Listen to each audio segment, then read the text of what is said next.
Ayan guys, Mega Love shoutout. Nandito tayo sa harapan ng House of Representative or Congress. Sa ngayon may sinasagawang rally.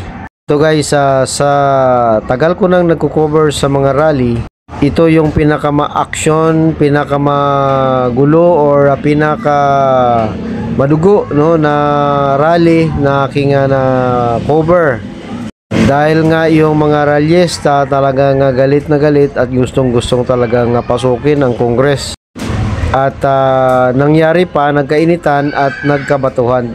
Ang daming pulis ang tinalaga. Pero ganoon pa man, ang galit talaga ng mga ralyesta ay hindi talaga nila napigil. At hindi nila naiwasan na magkainitan. Ito guys, panoorin nyo. Mga kababayan, nagkakito na lang yung yan, nag-pull out na rin ang ating mga magigiting na kapulisan, no? Buti, pasensya yung ating mga kapulisan na talagang tinamaan din sila. Daming natamaan ng pula na yun, hindi kasi na inaasahan no? Na magbatuhan agad.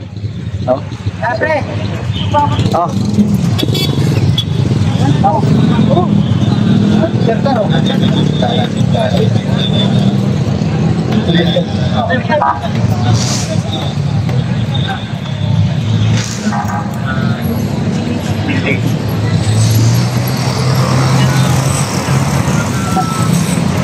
Mga kababayan, ang laban ito laban sa korupsyon, hindi sa politiko. Lahat kayong mga motorista nagbabayad ng bumasira po kayo. Ang ganda ng busina na suporta para sa korupsyon. Busina, busina, busina, busina, sama-sama tayong magawa ng kongresista. Singilin! Dating halin! Singilin! Makisabi! Pulis! Nakunin na natin pulis!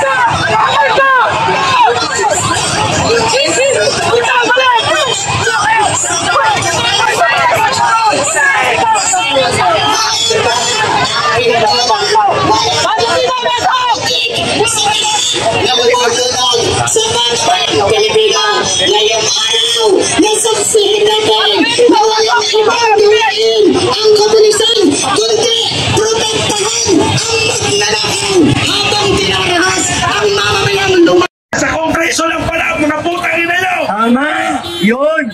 Kunding sipado para dyan, para maiparitig natin na tayo'y sawa na sa korupsyon!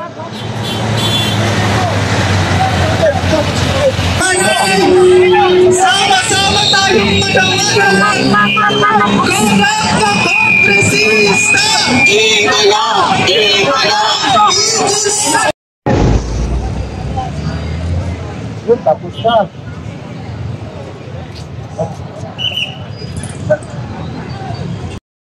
Mayo Uno, bayan muna, kalikasan, karapatan at bayan, at syempre, magkita-kita po tayo September 21 sa Luneta at dito, sabay-sabay natin isigaw na lahat ng umat dapat magagal sa taong bayan at syempre, ang tao!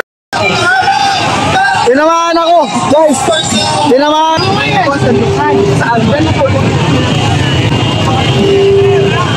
Organisado po tayo at tiyakin ang kaligtasan ng ating mga kasama. Grabe, sandamakmak ng pulis dito guys. Tayo sama-sama po tayo. Nag-umpisa po kanina no nga may binato sila ng mga pula no na likido.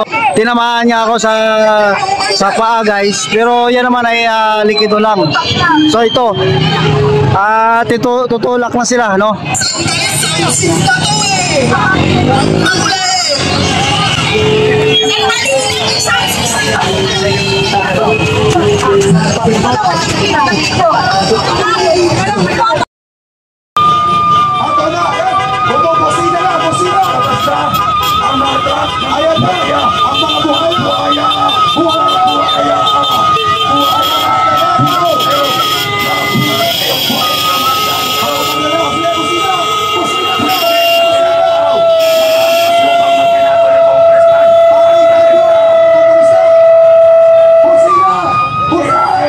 Buhay ito, tulungin natin, pati ang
Magandang umaga po. Parang bakit nagkasundo na ba ang mamamayan at mga kapulisan? Bakit? Parang dikit ng dikit sa atin. Feeling ko nararamdaman nila yung pangangailangan sumanib sila sa taong bayan dahil sa matinding. No? Tama. O di sila makaano. Sabi niya, hindi kami pwedeng umuho sa'yo dito. Off camera na lang yung pag-uho namin. Ano ba? Anyway. Hello. Ayan, naputulan tuloy. Anyway po, budget sa DOJ, budget sa DND. Sa mahabang kasaysayan sa ating bansa, yung mga budget na ito, masasabi ba natin na tumugon sa pagpapabuti ng kalagayan ng ordinaryong mamamayan? At ang budget na to sa mahabang kasaysayan ay budget para patayin, arestuhin, ikulong ang mga ordinaryong mamamayan na matagal nang nananawagan para sa ating mga economic at political reform. Kaya po, kasuklam-suklam, itong si Bongbong Marcos, ako kakulay ko ba naman si Bongbong? Ninakaw ni Bongbong Marcos yung kulay ng mga manggagawa, kulay ng masang anak pawis na kulay pula. Ang kulay pula po ay kulay ng paglaban ng mga mahihirap para sa tunay na kalayaan at demokrasya.